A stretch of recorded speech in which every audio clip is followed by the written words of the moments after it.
Institute of technology Beawar से मैं अनुपम Pandey applied physics के लेक्चर में आपका स्वागत करती हूँ।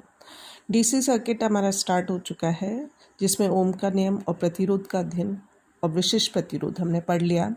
अब हम देखेंगे प्रतिरोधों का संयोजन। देखिए, प्रतिरोध परिपथ में प्रतिरोधों का संयोजन दो प्रकार से किया जा सकता है, एक श्रेणी क्रम संयोजन, दूसरा समांतर क्रम संयोजन। श्रेणी क्रम संयोजन में क्या होता है कि प्रतिरोधों के श्रेणी क्रम संयोजन में एक प्रतिरोध तार का दूसरा सिरा दूसरे प्रतिरोध तार के पहले सिरे से जुड़ा होता है। इसी प्रकार अन्य प्रतिरोध जुड़े होते हैं। प्रथम प्रतिरोध का पहला सिरा तथा अंतिम प्रतिरोध का दूसरा सिरा बैटरी या सेल से जोड़ा जाता है। श्रेणी क्रम संयोजन में सभी प्रतिरोध में धारा का मान एक समान रहता है तथा विभव का मान अलग अलग होता है। अब हम यहाँ जो सर्किट लेंगे उसके अंदर तीन प्रतिरोध लेंगे, R1, R2 और R3। देखिए, ये तीन प्रतिरोध लिए हुए हैं हमने, R1, R2 एंड R3।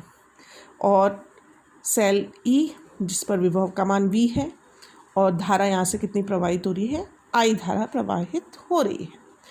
तो R1 के सिरों पर विभवांतर V1, R2 के सिरों पर V2 और R3 के सिरों पर V3 विभवांतर लिया गया। अब धारा चूँकि सब में समान बहेगी तो V1 is equals to IR1, V2 is equals to IR2 और V3 is equals to IR3। तो ये तीन समीकरण हो गए हमारे पास। अब इनका तुल्य प्रतिरोध यदि हम RS लेते हैं तो V बराबर क्या हो जाएगा, IRS। तो V इज इक्वल्स टू हो गया V1 plus V2 plus V3। अब यहाँ पर हम V का और V1, V2, V3 का मान रखते हैं। तो ये क्या हो गया, IRS बराबर IR1 plus IR2 plus IR3। यहाँ राइट हैंड साइड से I कॉमन ले लिया, I से I बोथ साइड कैंसिल हो जाएगा। तो RS इक्वल्स टू हो गया R1 plus R2 plus R3।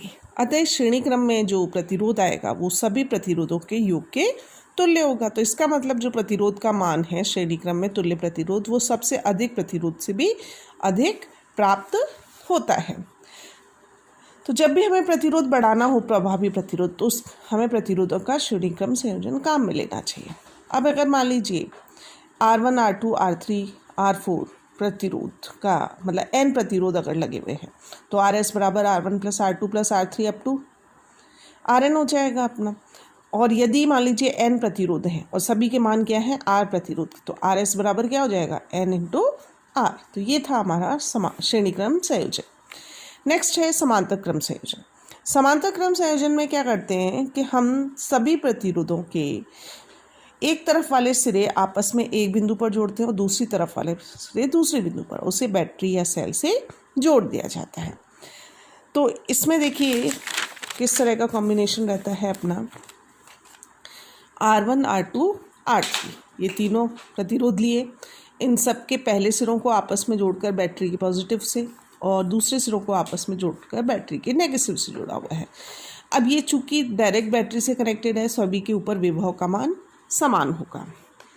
अब यहाँ पर विभव सब पे समान है लेकिन धारा क्या होगी, अलग अलग होगी। तो हमने R1 में धारा I1, R2 में I2 और R3 में I3 धारा मानी है। तो ओम के नियम से I1 is equals to V upon R1 हो जाएगा, I2 बराबर V upon R2, I3 is equals to V upon R3। अब यहाँ से धारा कितनी जा रही है, I धारा जा रही है। तो इसका मतलब ये धारा तीनों जगह बटेगी, I1, I2, I3। तो I बराबर हम लिख सकते हैं I1 plus I2 plus I3। अब यहाँ पर यदि तुल्य प्रतिरोध हम RP कहते हो, धारा कितनी जा रही है, I बराबर हो गया V अपॉन RP। अब इसमें समीकरण 4 में सभी मान यदि हम रखते हैं तो V अपॉन RP बराबर V upon R1 plus V upon R2 plus V upon R3। तो V कॉमन ले लिया राइट हैंड साइड से, ब्रैकेट में बचा 1 upon R1 plus 1 upon R2 plus 1 upon R3।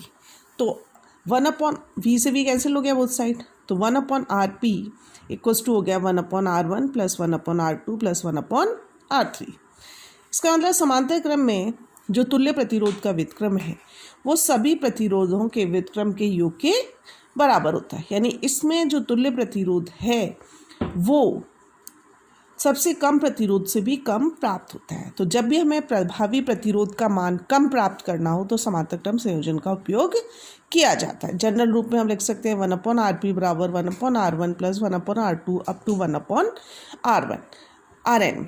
और अगर मान लीजिए सभी प्रतिरोध समान है तो 1 upon RP is equals to N upon R, यानी RP बराबर क्या हो जाएगा, R अपॉन n, यानी कि जो प्रतिरोध है उसका nवां भाग तुल्य प्रतिरोध के रूप में प्राप्त होगा। अगर मान लीजिए परिपथ में 2 ही प्रतिरोध हैं तो उस कंडीशन में हम डायरेक्ट फॉर्मूला यूज़ कर सकते हैं। 1/RP बराबर 1/R1 प्लस 1/R2 होता है।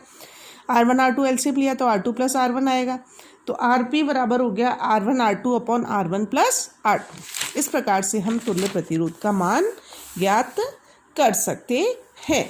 तो ये हमारे प्रतिरोधों के संयोजन हैं, श्रेणी क्रम संयोजन और समांतर क्रम संयोजन।